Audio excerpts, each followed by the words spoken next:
இப்ப சபை என்பது ஒரு மனுஷனோட கண்ட்ரோலா இல்ல இருக்கிற எல்லாரும் சேர்ந்தது சபையா? சபை என்பது ஒன் மன் ஷோ அல்ல, எல்லாரும் சேர்ந்ததுதான் சபை. அல்லேலூயா. அப்போ இந்த சபை நல்லது கெட்டது எல்லாத்துக்குமே என்ன செய்யணும்? கேட்கல, காதுல கேட்கல, சத்தமா தான் சொல்லுங்க. சபையுள்ள எல்லா காரியத்திலும் எல்லாரும் பங்கெடுக்க வேண்டும். அல்லேலூயா. பாஸ்டர் அவர் பார்த்துவார் இல்ல, சபை என்பது ஒரு குடும்பம். ஒரு குடும்பம்னா எல்லாரும் அதுல என்ன செய்யணும்? இசைந்து இருக்கணும். அல்லேலூயா. அப்போ சபை வளர்ச்சிக்காக என்ன செய்வது என்பது எல்லாரும் என்ன செய்யணும்? யோசிக்கணும், அதுக்குரிய காரியத்தை பேசணும். அல்லேலூயா. இன்னும் இந்த சபையில என்ன குறைவு இருக்கு என்பதை நீங்க சொல்லணும். அது பாடல்ல குறைவா இருந்தாலும் சரி, ஆராதனையில குறைவா இருந்தாலும் சரி, இல்ல சங்கீதத்துல குறைவா இருந்தாலும் சரி, செய்தி பகுதியில குறைவா இருந்தாலும் சரி, அதெல்லாம் சொல்லணும். அல்லேலூயா. வந்தா ஆசீர்வாதத்தோடு செல்லணும். வெறுமையா யாரும் என்ன செய்யக்கூடாது? போக கூடாது. அப்போ உங்களுக்கு எந்த பகுதியில ஒரு குறைவா இருக்கு என்று நீங்க நினைக்கிறீர்களோ அதை என்ன சொல்லணும்? சொல்லணும். அல்லேலூயா. அப்போ இது ஒவ்வொருத்தரும் ஒவ்வொரு நம்ம என்ன செய்யணும்? நாம் பேசும்போதுதான் அநேக காரியங்கள் வெளிப்படும். அல்லேலூயா. எனக்கு இந்த சபைக்கு வந்ததுனால இந்த நன்மை உண்டாயிற்று, நான் ஆராதனையில நான் ஆசீர்வதிக்கப்பட்டிருக்கிறேன், சங்கீதம் மூலியமாய் நான் ஆசீர்வதிக்கப்பட்டிருக்கிறேன், செய்தி மூலியமாய் ஆசீர்வதிக்கப்பட்டிருக்கிறேன் என்று ஃபீட்பேக் கொடுக்கணும். அல்லேலூயா. அல்லேலூயா. அப்படி கொடுக்கும் போதுதான் அதை நடத்துறவர்களுக்கு ஒரு உற்சாகப்படுத்துகிறதா இருக்கும். அல்லேலூயா. உங்களை உற்சாகப்படுத்தும்படியாய் நான் என்ன செய்ய விரும்புகிறேன், அதே நேரத்தில் நீங்க என்ன செய்யணும்? உற்சாகப்படுத்தணும். அதுதான் ஒருத்தரை ஆற்றி தேற்றுவது. அல்லேலூயா. இப்ப எனக்கு சோர்வு வராதா? இல்ல எனக்கு பலவீனம் வராதா? உங்களுக்கு மட்டும்தான் வருமா? இல்ல, நானும் மனுஷன் தான். அல்லேலூயா. அப்ப நீங்க சொல்லுகிற ஒவ்வொரு வார்த்தை என்னை உற்சாகப்படுத்தும் ஊழியத்தில். அல்லேலூயா. அது இன்னும் அதிகமாய் நம் சபையாய் ஆசீர்வதிக்கப்பட்டு இருக்கும். அல்லேலூயா. அதனால சபையில என்ன குறைவு இருந்தாலும் என்ன சொல்லணும்? நிச்சயமாய் வந்து சொல்லணும். அல்லேலூயா.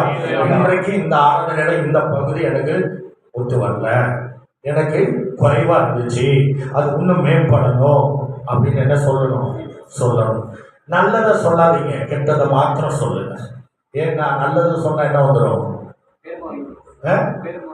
சத்தமா சொல்லுங்க. நல்லது மாத்திரம் சொன்னா பெருமை வந்துடும். அதை சொல்லவே சொல்லாதீங்க. அது வெளியில சொல்லுங்க, இங்க சொல்லாதீங்க. நிறைய பேர் பாஸ்டர் அப்படி, அது வேணவே வேண்டாம், அதுதான் பெரிய ஆபத்து.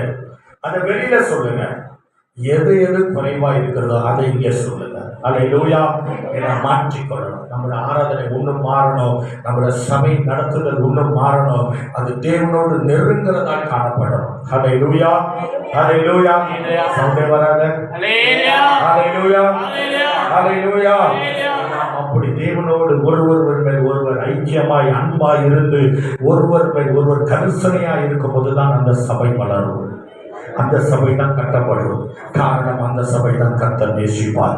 அதுதான் உண்மையான மனவாட்டியாய் காணப்படும். அல்லேலூயா. இல்ல வந்தோம் உட்கார்ந்தோம் போனோம் என்பதால் யாருக்குமே ஆசீர்வாதம் இல்லாம போகும். அல்லேலூயா. அது எந்த பகுதியில குறைவா இருந்தாலும் நேரடியாக சொல்லணும். சொல்லும் போது மாற்றிக்கொள்ள ஒரு வாய்ப்பாகும். அல்லேலூயா. ஒருவேளை எனக்கே தெரியாம இருக்கிற சில காரியங்கள் நீங்க சொல்லும் போது அது மாற்றிக்கொள்ள அடியனுக்கு ஒரு வாய்ப்பாகும். அல்லேலூயா. அந்த காரியத்தை நீங்கள் யோசிங்க.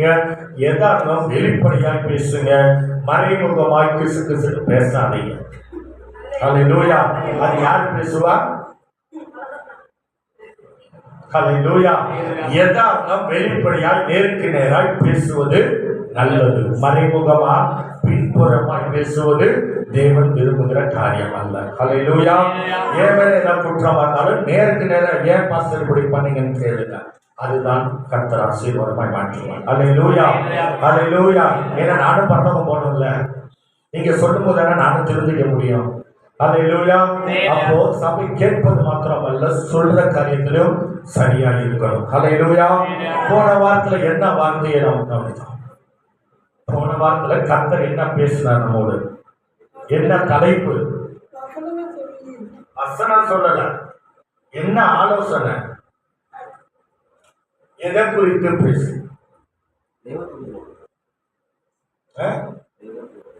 என்ன தலைப்பு?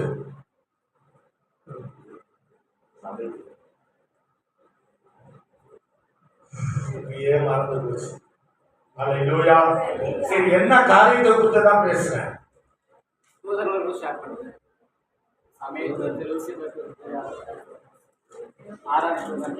மூல கருத்தை சொல்லுங்க. என்ன குறித்து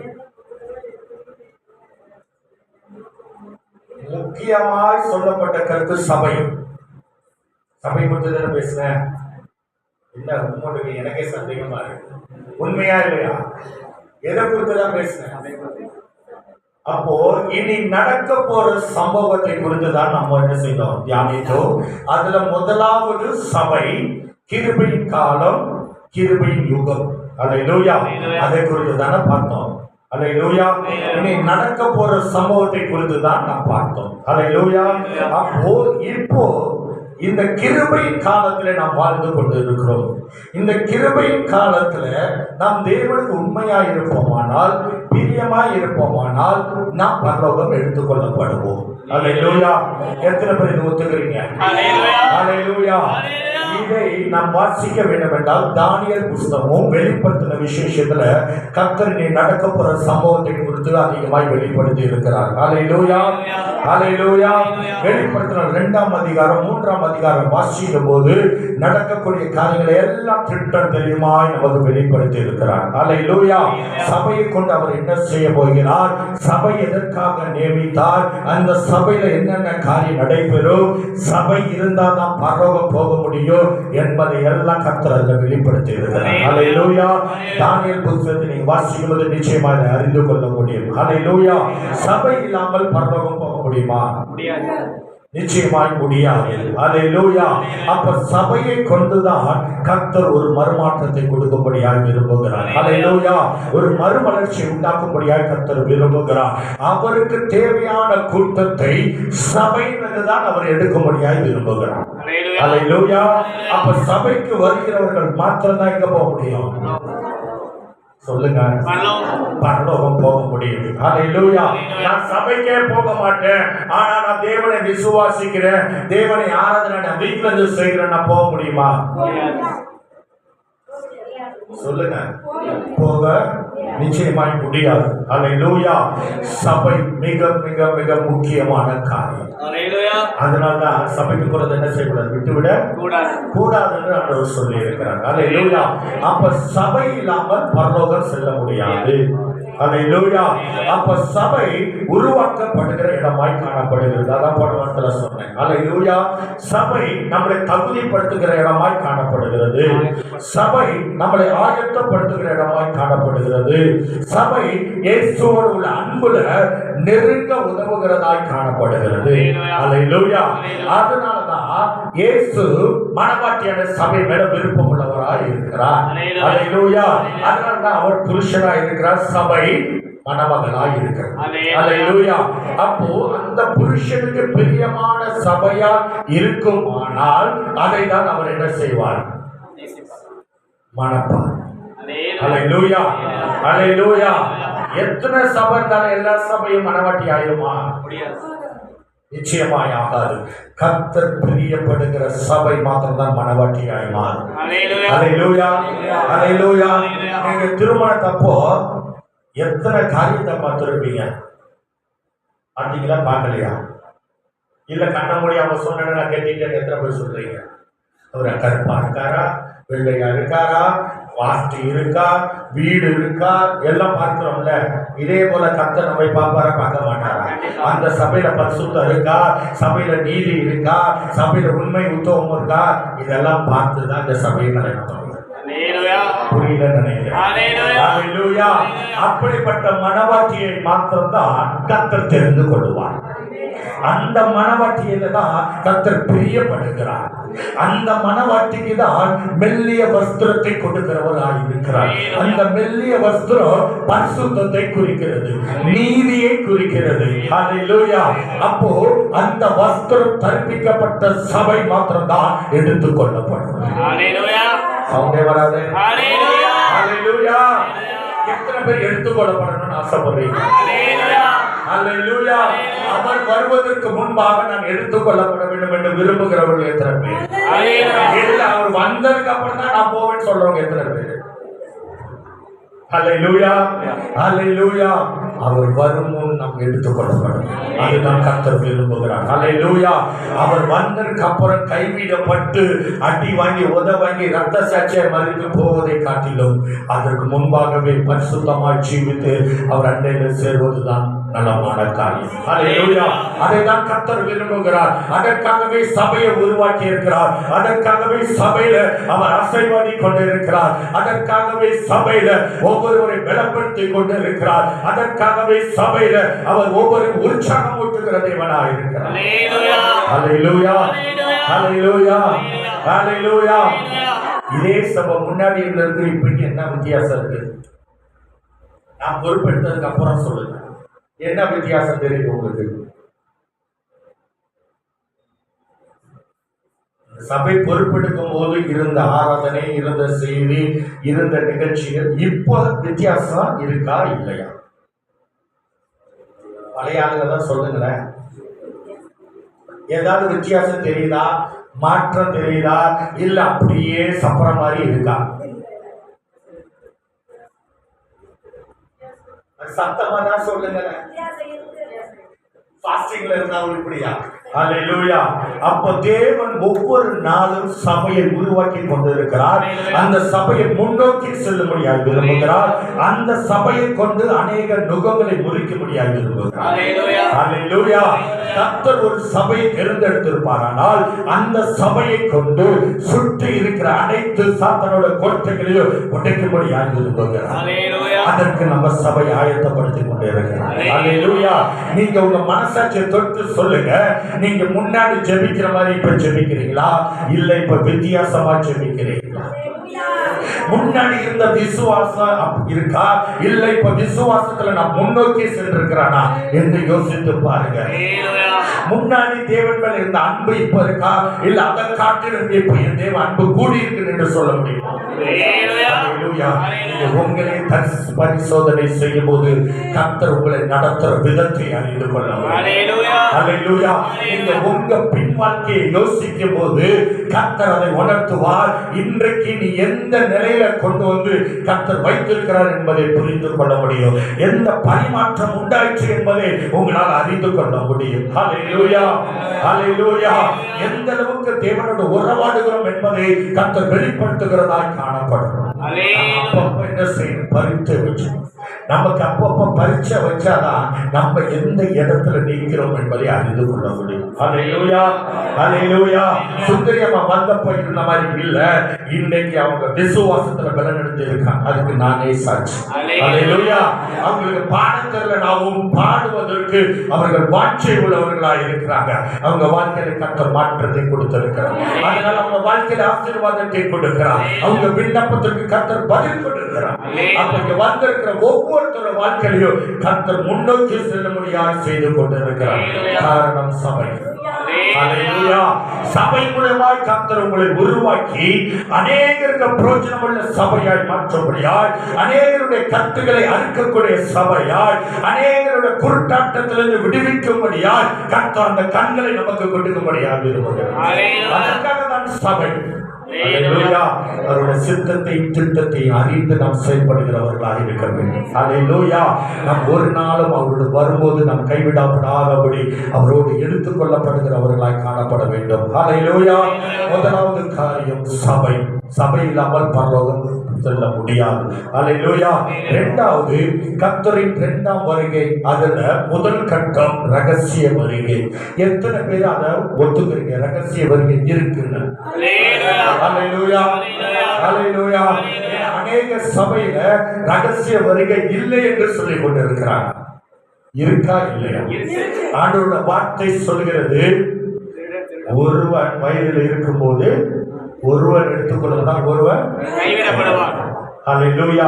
அதுதான் ரகசிய வருகை. ஹல்லேலூயா. அப்ப அந்த ரகசிய வருகைக்கு நேராக நம்மை இன்று இந்த சபையிலிருந்து நடத்தி கொண்டிருக்கிறார். ஹல்லேலூயா.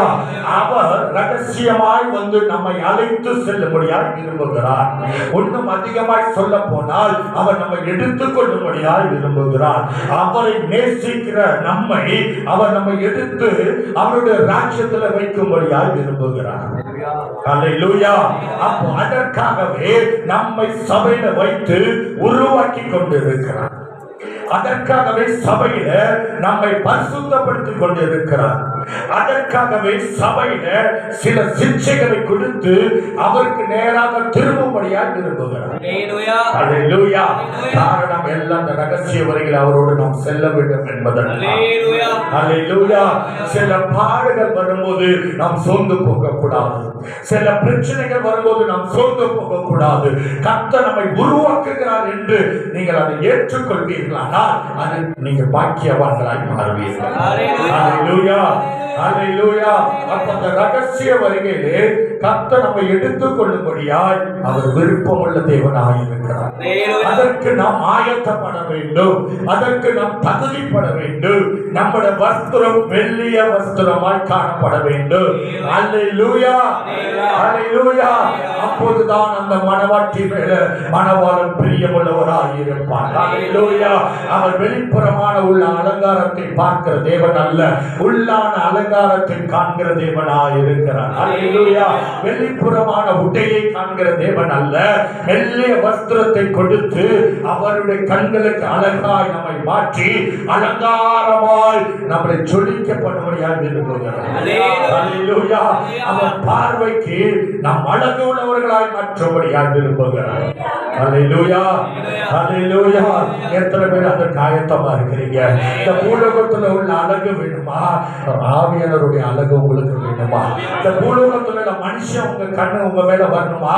இல்ல தேவனுடைய கண்ணு உங்க மேல வரணுமா? யார் உங்களை ரசிக்கணும், யார் உங்களை பார்க்கணும் என்பதை இன்றைக்கு நீங்க முடிவு செய்யுங்க. ஹல்லேலூயா. நீங்க யாருக்கு மனைவியா இருக்கணும்னு விரும்புகிறீங்க? உலகத்துக்கா இல்ல தேவனுக்கா? பிசாசுக்கா இல்ல தேவனுக்கா என்பதை இன்றைக்கு முடிவு செய்யுங்க. என்றைக்கு நீங்கள் உலகத்தை வெறுக்கிறீர்களோ அன்றைக்கு நீங்கள் அவருக்கு பிரியமான மனவாட்டியாய் மாறுவீர்கள். என்றைக்கு உலக ஆசை உங்களை விட்டு மறைகிறதோ அன்றைக்கு தேவ ஆசை உங்களுடைய வாழ்க்கையில கடந்து வரும்.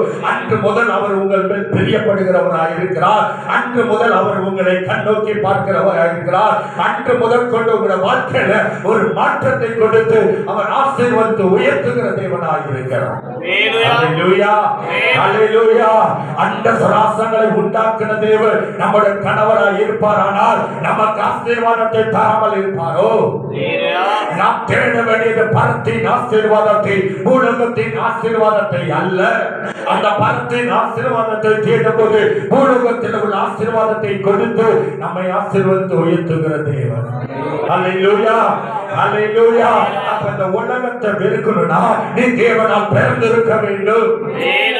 நான் ஞானஸ்நானம் பெற்று அதனால நான் பிறந்துட்டேன் இல்ல. நீ என்றைக்கு இயேசுவோடு நீ அடக்கம் பண்ணப்படுகிறாயோ அன்றைக்கு தான் நீ இயேசுவோடு எழுந்திருக்க முடியும். உண்மையா நீ உன்னை என்றைக்கு அடக்கம் பண்ணப்படுகிறாயோ அன்றைக்கு கர்த்தர் உன்னை உயிர்ப்பிக்கிற தேவனாய் இருக்கிறார். ஹல்லேலூயா. ஹல்லேலூயா. அவர் அதுதான் விரும்புகிறார். அதை தான் சபையில வைத்து செய்து கொண்டிருக்கிறார். ஹல்லேலூயா. ஹல்லேலூயா. அவர் மணவாளன். மணவாளன். மணவாளன்னா யாரு? பூலோகத்துல சொல்லுங்க. மணவாளன்னா யாரு? ஒரு மாப்பிள்ளை. ஹல்லேலூயா. மணவாட்டினா பொண்ணு. அப்போ இந்த மணவாட்டியான சபை அலங்கரிக்கப்பட்டதாக இருக்க வேண்டும். ஹல்லேலூயா. ஒரு மாப்பிள்ளை பொண்ணை பார்க்கும் போது அந்த பொண்ணு என்ன செய்யறாங்க? மேக்கப் போட்டு என்ன செய்யறாங்க? எல்லாம் வெளியோ இந்த ஜுவல்ஸை போட்டு அந்த மாப்பிள்ளையோட கண்ணுல ஒரு இழுக்க வைக்கிறது நம்ம வேலை. ஹல்லேலூயா. அந்த பொண்ணு அழகா இருக்கோ இல்லையா, அவங்க நகையில இழுக்க வைக்கிற அளவுக்கு இன்னைக்கு என்ன செய்யறாங்க? ஹல்லேலூயா. நம்ம ஆசையில எங்க போகுது? ஹல்லேலூயா. அப்ப தேவன் இன்றைக்கு அப்படிதான் நம்ம விரும்புகிறார். நாம் எந்த அளவுக்கு பரிசுத்தமாய் இருக்கிறோம் என்பதை அவர் அதிகமாய் நம்ம நேசிக்கிறார். நம்ம மெல்லிய வஸ்திரத்தை கொடுத்து நம்மை இன்னும் பரிசுத்தப்படுத்தி படுத்தி படுத்தி அதுல அவர் பிரியப்படுகிறவராயிருக்கிறார். அல்லேலூயா, அல்லேலூயா. அவர் எந்த அளவுக்கு நம்மை பரிசுத்தப்படுத்த கர்த்தர் விரும்புகிறாரோ அந்த அளவுக்கு நாம் விட்டு கொடுக்கும் போது நிச்சயமாய் அதிகமாய் நம்மை நேசிக்கிற தேவனாய் இருக்கிறார். அல்லேலூயா, அல்லேலூயா. ரோமர் 11 அதிகாரம் 25வது வசனத்தை வாசிப்போம். ரோமர் 11:25 வேகமாக. சகோதரரே, நீங்கள் உங்களையே புத்திமான்கள் என்று எண்ணாதபடிக்கு ஒரு ரகசியத்தை நீங்கள் அறிய வேண்டும் என்றிருக்கிறேன். அது என்னவெனில், புறஜாதியருடைய நிறைவு உண்டாகும் வரைக்கும் புறஜாதியாருடைய நிறைவு உண்டாகும் புறஜாதியார்னா யாரு? ஆண்டவர் அறியாதவர். அப்ப நம்ம யாரு? நம்மளும் புறஜாதி தான். இஸ்ரவேல் ஜனங்கள் மாத்திரம்தான் அவரோட பிள்ளைங்க. நம்ம யாரு? புறஜாதி தான். புறஜாதியா இருந்தாலும் நம்மை நேசித்து அவர் திருரங்கத்தால் கழுவப்பட்டு இன்றைக்கு நாமும் அவருடைய பிள்ளையாக இருக்கிறோம். அல்லேலூயா. அப்ப இந்த புறஜாதி ஜனங்கள் வாசிங்க வாசனத்தை. புறஜாதியருடைய நிறைவு உண்டாகும் வரை இஸ்ரவேலரில் பங்குக்கு கடினமான மனதுண்டாயிருக்கும். இந்த பிரகாரம் இஸ்ரவேல் எல்லாருக்கும் ரட்சிக்கப்படுவார்கள். அல்லேலூயா, அல்லேலூயா. இங்க தேவனுடைய திட்டம் என்னன்னா, ரட்சிப்பின் கூட்டத்தை எண்ணிக்கை என்ன செய்யணும்? முழுமை அடையும் போது அவர் ரகசிய வருகையை காணப்படும். அல்லேலூயா. அவர் சில காரியங்களை குறித்து வைத்திருக்கிறார். இந்த ஜனங்கள் என் மத்தியில வரும் வரை அவர் காத்திருக்கிற தேவனா இருக்கிறார். எவ்வளவு பேரு? 3 சொல்லுங்க.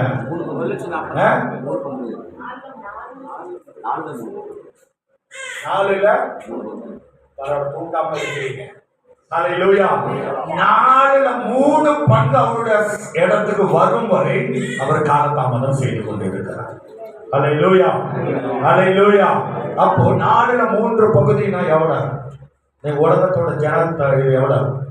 ஒண்ணு இல்ல, இந்தியாவோட ஜனத்தொகை எவ்வளவு? 140. இதுல 3 பங்கு எவ்வளவு? 90 கோடிக்கு மேல வரும். அல்லேலூயா. என்றைக்கு இந்தியால 90 கோடி பேர் இயேசுவை ஏற்றுக்கொள்கிறார்களோ அன்றைக்கு இயேசு வந்துருவாங்க. சமூக காரணம். ஆனா நம்ம நினைக்கிறோம் இன்னும் அந்த அளவுக்கு எல்லாம் வரவே இல்லையே, ரொம்ப கீழே இருக்க நினைக்கிறேன். இல்ல, கூடிய சீக்கிரத்தில் ஆண்டவர் பெருக பண்ணி கொண்டே இருக்கிறார்.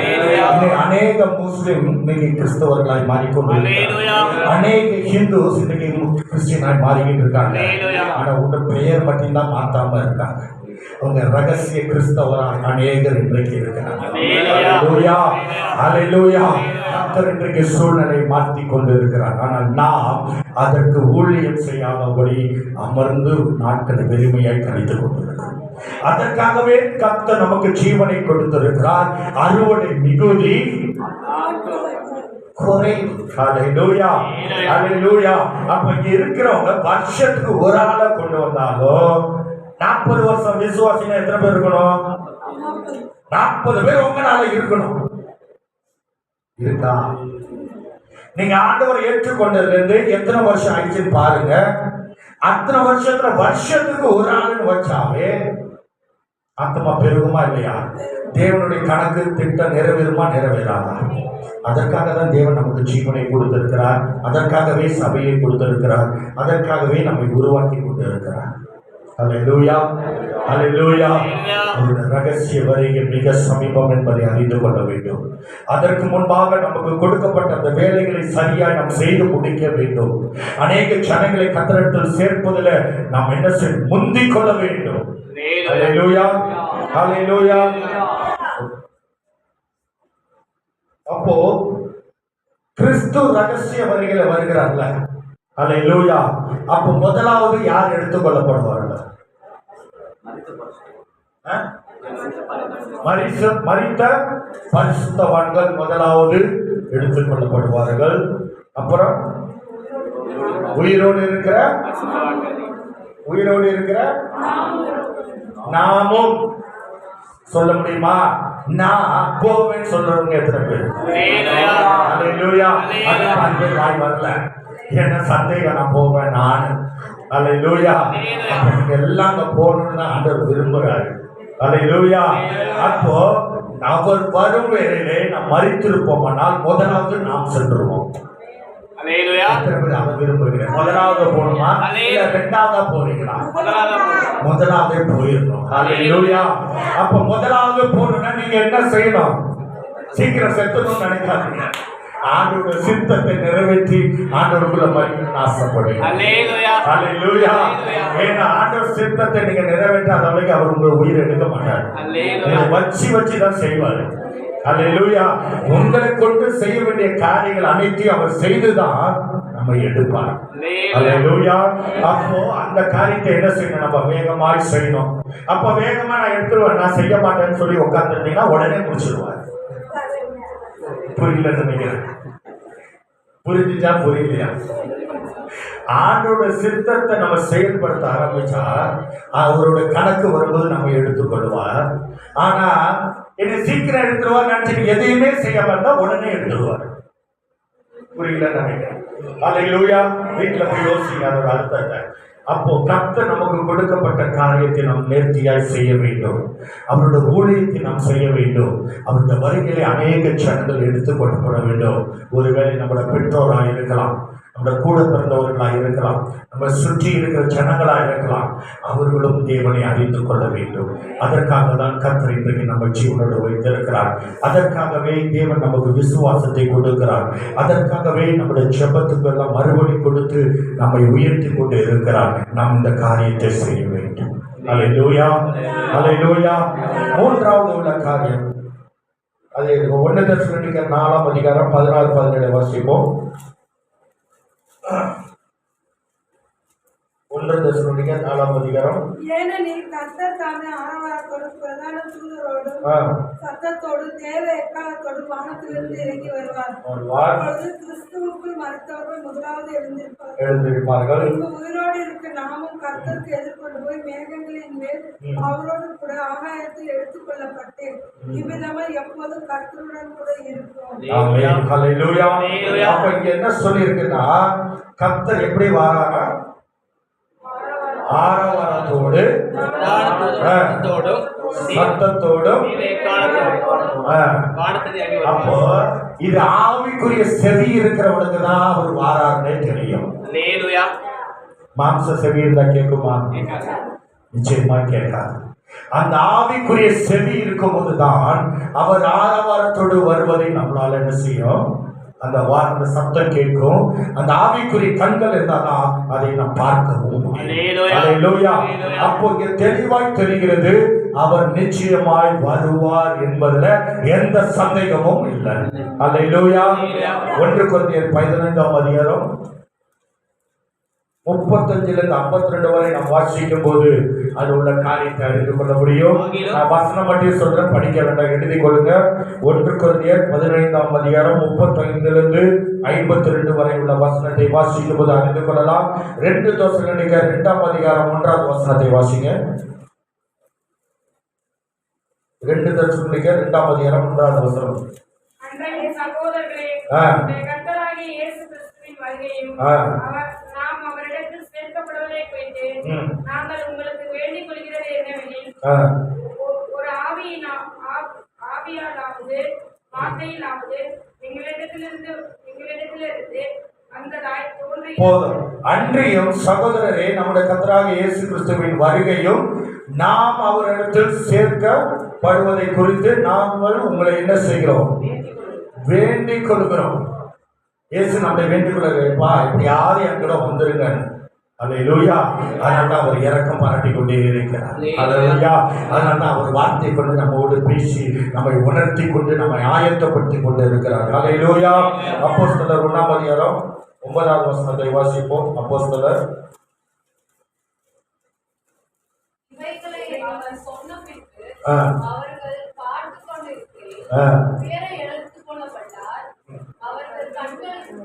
மறைவாக எடுத்துக்கொண்டது. ஹல்லேலூயா. அப்படிதான் நாமும் எடுத்துக்கொள்ளப்பட போகிறோம். அல்லேலூயா. ஒரு மேகம் வந்து நம்ம என்ன செய்யும்? அழைத்து செல்ல போகிறது. அல்லேலூயா. நாம் முதலாவது விசுவாசிக்க வேண்டும். இயேசு நிச்சயமாய் வருவார், என்னை எடுத்துக் கொள்வார் என்று நான் விசுவாசித்தால் அந்த விசுவாசத்தை கனப்படுத்தி அவன் நம்ம எடுத்து செல்கிற தேவனாக இருக்கிறார். அல்லேலூயா. மார்க் 14:62 வாசிப்போம். நான் வெறும் வசனம் சொல்லுகிறேன், வீட்டுல போய் நீங்க தியானிச்சுக்கோங்க. அல்லேலூயா. மார்க் 14 அதற்கு இயேசு, நான் அவர்தான் மனுஷகுமாரன் சர்வ வல்லவரின் வலது பார்சத்தில் வீற்றிருப்பதையும். இயேசு எங்க வீற்றிருக்கிறாரு? சர்வ வல்லவரின் வலது பார்சத்தில் வீற்றிருப்பதையும் வானத்து மேகங்கள் மேல் வருவதையும் நீங்கள் காண்பீர்கள் என்றார். எப்படி பார்க்க முடியும்? நம்ம மாம்ச கண்களால பார்க்க முடியுமா? அல்லேலூயா. ஆவியுள்ள கண்கள் இருந்தாதான் அவர் மேகத்துல வர்றதை நம்மளால பார்க்க முடியும். அல்லேலூயா.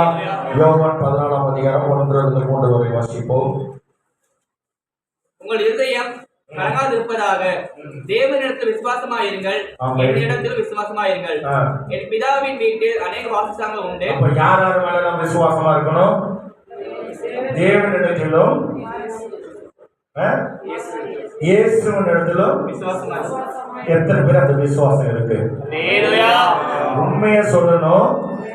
எல்லா காரியத்திலையும் தேவனிடத்திலையும் இயேசுவிடத்துல எனக்கு விசுவாசம் இருக்குன்னு சொல்றவங்க மாத்திரம் கை தூக்குங்க. அப்ப வியாதி வரும்போது எதுக்கு ஆஸ்பத்திரி ஓடுறீங்க? ஒரு சின்ன உடனே யாருக்கு போறோம்? சொக்கலிங்க டாக்டர்கிட்ட போலாமா? இல்ல சுந்தர்கிட்ட போலாமா? நம்ம என்ன எங்க போகுது? அப்ப யார் மேல விசுவாசம் இருக்கு? அப்புறம் எப்படி நீங்க கை தூக்குறீங்க? அல்லேலூயா. அப்போ தேவன் மேல் நமக்கு விசுவாசம் இருக்க வேண்டும், இயேசு மேல் விசுவாசம் இருக்க வேண்டும். வாசிங்க. என் பிதாவின் வீட்டில் அநேக வாசஸ்தலங்கள் உண்டு.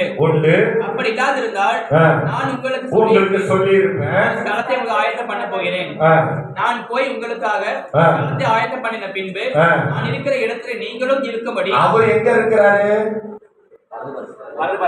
பிதாவினுடைய வலது பார்சல்ல. இப்ப அவர் இருக்கிற இடத்துக்கு நம்ம என்ன செய்யறாரா? நம்ம இருக்கும்படியாய் நான் மறுபடியும் வந்து உங்களை சேர்த்துக் கொள்வேன். அப்ப நம்மளும் பிதா பக்கத்துல இருப்போமா? இருக்க மாட்டோம். சத்தம் வராது.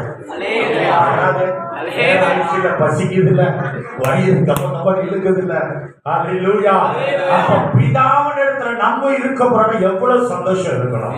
அந்த சராசங்களை உண்டாக்கின அந்த தேவன் சமூகத்துல நாமும் அவருக்கு அருகாமையில உட்கார போறோம்னா எவ்வளவு சந்தோஷப்படலாம். அதற்காகவே இயேசு இன்னைக்கு நமக்காக ஒரு நகரத்தை கட்டி கொண்டு இருக்கிறார். இல்லைன்னா சொல்லி இருப்பாரு. அல்லேலூயா. நம்மை அழைத்து செல்லும்படியாக அவர் விரும்புகிறார். அல்லேலூயா. நான் மறுபடியும் வந்து மறுபடியும் எப்ப வர்றாரு? அப்ப என்ன வந்துட்டு போயிட்டாரு. அதான் மறுபடியும் வந்து உங்களை என்னிடத்தில். ஒரு தகப்பன் சொல்ற வார்த்தை. அல்லேலூயா. என்னிடத்தில் சேர்த்துக் கொள்வேன். அல்லேலூயா. நான் இருக்கிற இடத்துல உங்களை கொண்டு போய் வைப்பேன். அல்லேலூயா. இந்த ஸ்லாக்கியம் எல்லாருக்கும் கிடைக்குமா? இந்த பாக்கியம் எல்லாருக்கும் கிடைக்குமா? கர்த்தர் நமக்கு கொடுத்து இருக்கிறார். அந்த சந்தர்ப்பத்தை நாம் பயன்படுத்திக் கொள்ள வேண்டும். அல்லேலூயா. அல்லேலூயா. அப்ப நிச்சயமா இயேசு வருவார் என்பதுல எந்த சந்தேகமே இல்லை. அல்லேலூயா. மூன்றாவது காரியம் கிறிஸ்துவின் நியாயஸ்தானம். முதல்ல என்ன? சபை. இரண்டாவது வருகையில ரகசிய வருகை. மூன்றாவது கிறிஸ்துவின் சொல்லுங்க நியாயஸ்தானம். அல்லேலூயா. அல்லேலூயா. அப்ப சபை எடுத்துக்கொள்ளப்பட்ட பின்பு 7 ஆண்டு என்ன செய்யறது? இயேசுவோடு நம்ம இருக்க போகிறோம். 7 ஆண்டு நம்ம எங்க இருக்க போறோம்? சொல்லுங்க. 7 வருஷம் நாம் இயேசுவோடு இருக்க போறோம். ஏன் இந்த பூமியில இருக்க மாட்டோம்? எத்தனை பேர் இருக்க ஆசைப்படுறீங்க? எத்தனை பேர் பூமியில தான் நான் இருக்கணும்னு ஆசைப்படுறீங்க? பூமியே வேண்டாம், அழிச்சிருவார் சீக்கிரம். அல்லேலூயா. அப்போ சபை எடுத்துக்கொள்ளப்பட்ட பின்பாக 7 வருஷம் இயேசுவோடு நாம் காணப்பட போகிறோம். ஹல்லேலூயா. அந்த 7 வருஷம் யார் இருப்பானா? பரிசுத்தவான், பரிசுத்தமான மனவாட்டி தான் இயேசுவோடு கூட இருக்க போகிறோம். ஹல்லேலூயா, ஹல்லேலூயா. அந்த நாட்களில் தான் கிறிஸ்துவின் நியாயஸ்தானம். ஹல்லேலூயா. அந்த நாட்களில் நடக்கிற காரியம், நாம் பூலோகத்தில் என்னென்ன செய்தோமோ அன்றைக்கு அவர் ஒரு புஸ்தகத்தை எடுத்து நாம் செய்த காரியத்திற்கு ஏற்ற பலனை கொடுக்கிற நாட்கள். ஹல்லேலூயா. அந்த நியாயஸ்தானத்தில் அமர்ந்து ஒரு புக்கை திறந்து நாம் இந்த உலகத்தில் வாழும்போது என்னென்ன காரியத்தை செய்திருக்கோமோ அதற்குரிய அதிகாரத்தையும் அதற்குரிய பலனையும் கொடுக்கிற நாள் தான் நியாயஸ்தானம். புரியல நினைக்கிறேன். ஹல்லேலூயா. அப்ப இன்றைக்கு நீங்க என்னென்ன செய்றீங்களோ அதெல்லாம் அன்னைக்கு உங்கள்ட்ட கணக்கு கேட்பார். ஹல்லேலூயா. ஆனா அந்த நாட்களில பூமியில என்ன நடக்கும்? உபத்திரவ காலம் தொடங்கி இருக்கும். ஹல்லேலூயா. ஆனா அங்க ஆட்டுக்குட்டியானவருடைய கல்யாணம் நடக்கிறதுக்கு எல்லாம் ரெடி ஆகிட்டு இருக்கும். ஹல்லேலூயா. பூமியில யுத்தம் இருக்கும், பூமியில அழிவு உண்டாகும், பூமியில உபத்திரவம் உண்டாகும். ஆனால் பரலோகத்தில் ஆட்டுக்குட்டியானவருடைய கல்யாணம் ஆயத்தமாய் கொண்டு இருக்கும். ஹல்லேலூயா, ஹல்லேலூயா. அப்போ அந்த நியாயஸ்தானத்துல கர்த்தர் நம்மை விசாரித்து நாம் திரும்பி இயேசுவோடு வந்து எந்த அதிகாரத்தில் நாம் வரப்போகிறோம் என்று அந்த அதிகாரத்தை அன்று கொடுக்கிற தேவனா. இன்றைக்கு நாம் கர்த்தருக்காக உழைக்கும் போது, ஆத்தும ஆதாயம் செய்யும் போது நிச்சயமாய் 1000 வருட அரசாட்சியில நாம் அதிகாரம் உள்ளவர்களாக கடந்து வருவோம். அந்த காரியம் அந்த 7 வருஷத்துல நடக்குது. ஹல்லேலூயா, ஹல்லேலூயா. நம்ம எத்தனை பேருக்கு தளபதின்னு அன்னைக்கு ஆண்டவர் வெளிப்படுத்துவார். அன்னைக்கு சொல்லுவார், நீ இத்தனை பேருக்கு அதிபதி, நீ இத்தனை பேருக்கு அதிபதி, நீ இந்த காரியத்தை செய்தால் அதனால் உனக்கு இந்த கிரீடம் என்று கர்த்தர் சொல்லுகிற நாள் தான் அந்த நியாயஸ்தானம். அந்த 7 வருஷம். ஹல்லேலூயா. அப்ப 7 வருஷம் இயேசுவோடு கூட தான் இருக்க போறோம். ஹல்லேலூயா. சந்தோஷமே இல்லை. ஹல்லேலூயா, ஹல்லேலூயா. அப்போ அந்த ஆட்டுக்குட்டியானவருடைய கல்யாணம் ஆயத்தமாய் கொண்டு இருக்கும். அப்ப அந்த ஆட்டுக்குட்டியானவருடைய கல்யாணத்துல யாரெல்லாம் வருவாங்க? விருந்தினர்கள் வருவார்கள். யாரு விருந்தினரு? சொல்லுங்களேன் சத்தமா. நம்ம தான் விருந்தினர். ஹல்லேலூயா. தூதர்கள் வருவாங்க. ஹல்லேலூயா. இந்த கல்யாணத்தில் அழைக்கப்பட்ட அனைவரும் வருவார்கள். ஹல்லேலூயா, ஹல்லேலூயா. அப்போ விசுவாசிக்கிற அனைவரும் கிறிஸ்துவின் நியாயஸ்தானத்துக்கு முன்பாக நிறுத்தப்படுவார். அவரவர் தங்கள் வாழ்நாட்களில் செய்த நற்கிரியைகள், தவறுகள் அடிப்படையில் பிரதிபலன்கள் வழங்கப்படும். கிரீடங்களும் அதிகாரங்களையும் பெறுவார். ஹல்லேலூயா. இந்த 7 வருஷத்துல நடக்கிற காரியங்கள் இது. ஹல்லேலூயா. 2 கொரிந்தியர் 5ஆம் அதிகாரம் 9-10 வாசிப்போம். ஹல்லேலூயா. ஸ்தோத்திரம். சரீரத்தில் குடியிருந்தாலும் குடியிராமல் போனாலும் அவருக்கு பிரியமானவர்களாயிருக்க நாடுகிறோம். 2 கொரிந்தியர் 5:9.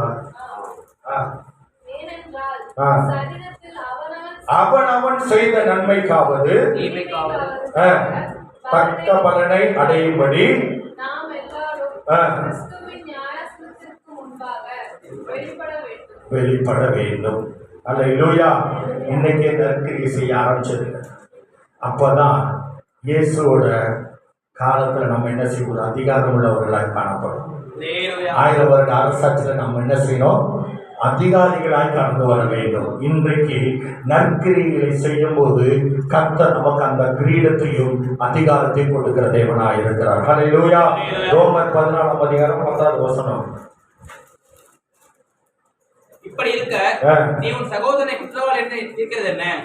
நீ உன் சகோதரனை அற்பமா எண்ணிக்கிறது என்ன? நாம் எல்லாரும் கிறிஸ்துவனுடைய நியாயஸ்தானத்துக்கு முன்பாக நிற்போமே. நம்ம எல்லாம் எங்க போய் நிற்க போறோம்? கிறிஸ்துவோட நியாயஸ்தானத்துல நிற்க போறோம். அதுக்கு முன்னாடி நம்ம செய்கிற சேட்டை கொஞ்சம் நெஞ்சிருக்க. ஹல்லேலூயா, ஹல்லேலூயா. பொறாமை வருது, சண்டை வருது, சச்சரவு வருது. எத்தனை காரியம் இந்த நாளில் நாம் செய்து கொண்டு இருக்கிறோம். இதையெல்லாம் அவருடைய புஸ்தகத்தில் எழுதப்படுகிறது. அதற்கு உரிய பலனை கர்த்தர் நிச்சயமாய் கொடுப்பார். நாம் நற்கிரியைகள் செய்வோமானால் அந்த நற்கிரியை ஏற்ற பலனை கர்த்தர் கொடுக்கிறதை விட இருக்கிறார். ஹல்லேலூயா, ஹல்லேலூயா. தானியேல் 7ஆம் அதிகாரம் 10வது வசனத்தை வாசிப்போம்.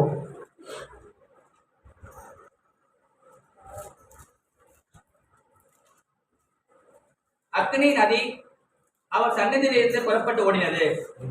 1000 பேர் அவரை சேவித்தார்கள். கோடி பேர் அவர் முன்பாக நின்றார்கள். நியாய சங்கம் உட்கார்ந்தது. புஸ்தகம் திறக்கப்பட்டது. புஸ்தகம் திறக்கப்பட்டது. அல்லேலூயா, அல்லேலூயா. இப்ப இந்த நியாயஸ்தானமும் நியாய தீர்ப்பும் ஒண்ணா?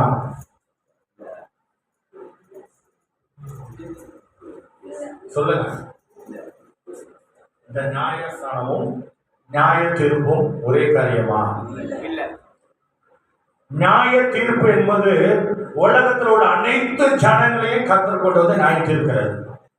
ஆனால் இது பரிசுத்த மனவாட்டியாக எடுத்துக் கொள்ளப்பட்டவர்களுக்கு உள்ள நியாயஸ்தானம். நாம் புரிந்து கொள்ள நிறைய பேர் இதுல தவறு செய்யறாங்க. நியாயஸ்தானமும் நியாய தீர்ப்பும் ஒண்ணுன்னு நினைக்கிறாங்க. இல்ல. அல்லேலூயா.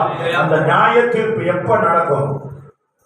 1000 வருட அரசாட்சிக்கு பின்பாக தான் நியாய தீர்ப்பு. அல்லேலூயா. இது நியாயஸ்தானம். அல்லேலூயா. புரிந்து கொள்ள வேண்டும். 4வது ஆட்டுக்குட்டியானவருடைய கல்யாணம். அந்த திருமணம் யாருக்கு நடக்கிறது? இயேசுக்கும் சபைக்கும். அல்லேலூயா. அப்போ அந்த கல்யாணத்துல பிதா கலந்து கொள்வார், பரிசுத்த ஆவியானவர் இருப்பார், தூதர்கள் இருப்பார்கள், நாமும் அங்கு இருப்போம். அல்லேலூயா. மிகாவேல் தூதன் இருப்பான், காபிரியல் தூதன் இருப்பான். இன்னொரு தூதன் யாரு சொன்னேன்? அவன் என்ன தூதன்? அவன் என்ன தூதன்? அல்லேலூயா. அந்த தூதனும் அங்க இருப்பான். அல்லேலூயா. அப்ப முக்கியமா எல்லா தூதர்களும் அந்த கல்யாணத்துல இருந்திருப்பாங்க. அல்லேலூயா, அல்லேலூயா. நிச்சயமாய் அந்த ஆட்டுக்குட்டியானவருடைய கல்யாணம் என்பது மிக மிக மிக பிரம்மாண்டமாய் காணப்படும். அல்லேலூயா. இந்த உலகத்துல ஒரு மனுஷனால அப்படிப்பட்ட கல்யாணத்தை நடத்தவே முடியாது. அல்லேலூயா. காரணம் பிதாவுக்கு முன்பாக நடக்கப்படுகிற அந்த கல்யாணம். அல்லேலூயா. அப்ப நம்ம எவ்வளவு பெரிய பணக்காரத்துல போய் சேர போறோம்? யோசிச்சீங்களா? நம்ம யோசிச்சிருக்கோமா? நம்ம கல்யாணம் பண்ண போறவர் யாரு நம்ம யோசிச்சிருக்கிறோமா? யோசித்து பாருங்க. இதுவரை அப்படி ஒரு கல்யாணத்தை பார்த்திருக்கவே முடியாது. அப்படி ஒரு கல்யாணம் பூமியில நடந்திருக்காது. அப்படிப்பட்ட கல்யாணம் தான் நடக்க போகிறது. அல்லேலூயா, அல்லேலூயா. 2 கொரிந்தியர் 11ஆம் அதிகாரம் 2வது வசனத்தை வாசிப்போம். நான் உங்களை கற்புள்ள கன்னிகையாக கிறிஸ்து என்னும் ஒரே புருஷனுக்கு ஒப்புக் கொடுக்க. நம்ம யாரா இருக்கணும்? கற்புள்ள கன்னிகை. அப்படின்னா பரிசுத்தத்தோட. அப்படின்னா கற்புள்ளன்னா அப்ப நம்ம கருப்பு எடுக்க யாருக்கா ரெடியா? சொல்லுங்க. வாயில் வந்து பிசாசு ரெடியா இருக்கான். அப்ப நம்ம கருப்பு என்ன செய்யணும்? பாதுகாத்துக் கொள்ளணும். அல்லேலூயா. அப்போ வாசிங்க அந்த வசனத்தை திரும்ப. நான் உங்களை கற்புள்ள கன்னிகையாக கிறிஸ்து என்னும் ஒரே புருஷனுக்கு ஒப்புக் கொடுத்து நியமிக்கப்படியால் உங்களுக்கு என்னும் ஒரே புருஷன். எத்தனை புருஷன்? ஒரே புருஷன். ஆனா இந்த பூமியில எத்தனை புருஷனை கட்டிக்கிட்டு? நான் ஆண்டவரோட புள்ள விசுவாசின்னு சொல்லி பல புருஷனை கட்டிக்கிறாங்க. அல்லேலூயா. ஆனா கற்புள்ளதாய் காணப்பட வேண்டும் என்று விரும்புகிறார். அந்த புருஷன் மகிமை நிறைந்தவர். அந்த புருஷன் பரிசுத்தர். அந்த பரிசுத்தருக்கு ஏற்ற மனவாட்டியாய் பரிசுத்தமாய் கற்புள்ளதாய் இருக்கிற சபை அவருக்கு பிரியப்படுகிற சபையா இருக்கும். கற்புள்ளதான சபை அப்படின்னா என்ன அர்த்தம்? அப்ப கற்பு இல்லாத சபையை இருக்குன்னு அர்த்தம். அல்லேலூயா, அல்லேலூயா.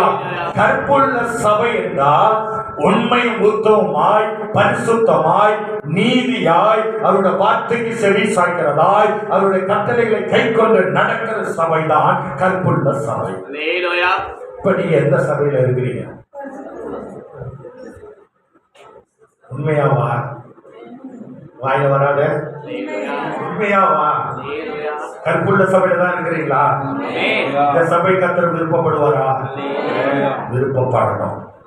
நம்ம ஒரு மனவாட்டியா மாறணும். அதற்காக தான் கர்த்தர் நம்மை உருவாக்கி கொண்டிருக்கிறார். அல்லேலூயா. யோவான் 14:2-3 வாசிப்போம் வேகமாக. என் பிதாவின் வீட்டில் ஆ. அநேக வாசஸ்தலங்கள் உண்டு. அப்படி இல்லாதிருந்தால் நான் உங்களுக்கு சொல்லி இருப்பேன் நிச்சயமாய். போதும். வெளிப்படுத்தல் 19:7-9 வாசிங்க. அல்லேலூயா. ஸ்தோத்திரம். நாம் சந்தோஷப்பட்டு கலிகூர்ந்து அவருக்கு துதி செலுத்த கடவோம். ஆட்டுக்குட்டியானவருடைய கல்யாணம் வந்தது. அவருடைய மனைவி தன்னை ஆயத்தம் பண்ணினாள் என்று சொல்ல கேட்டேன். அவர் மனைவி ஆயத்தம் பண்ணினால் எங்க ஆயத்தப்படணும்? மனைவி பூமியில பூமியிலயா பரலோகத்திலயா? பூமியில ஆயத்தப்பட்டது. பூமியில ஆயத்தப்பட்டாதான் அந்த மனவாட்டியா சேர முடியும். அல்லேலூயா. அல்லேலூயா. வாசிங்க. சுத்தமும் பிரகாசமுமான சுத்தமும் பிரகாசமுமான மெல்லிய வஸ்திரம் தரித்து கொள்ளும்படி அவளுக்கு நான் யாருக்கு மனவாட்டி சபைக்கு சொல்லுங்க? நமக்குன்னு சொல்லுங்க. நமக்கு சபைக்கு சொல்லுங்க. நமக்கு. அல்லேலூயா. அளிக்கப்பட்டது அந்த வெள்ளிய வஸ்திரம் பரிசுத்தவான்களுடைய நீதிகளே. பரிசுத்தவான்களுடைய நீதிகளே. அப்போ இவங்களுக்கு தான் கர்த்தர் அந்த வஸ்திரத்தை கொடுப்பார். இவங்களை தான் கர்த்தர் மனவாட்டியாய் மாற்றுவார்.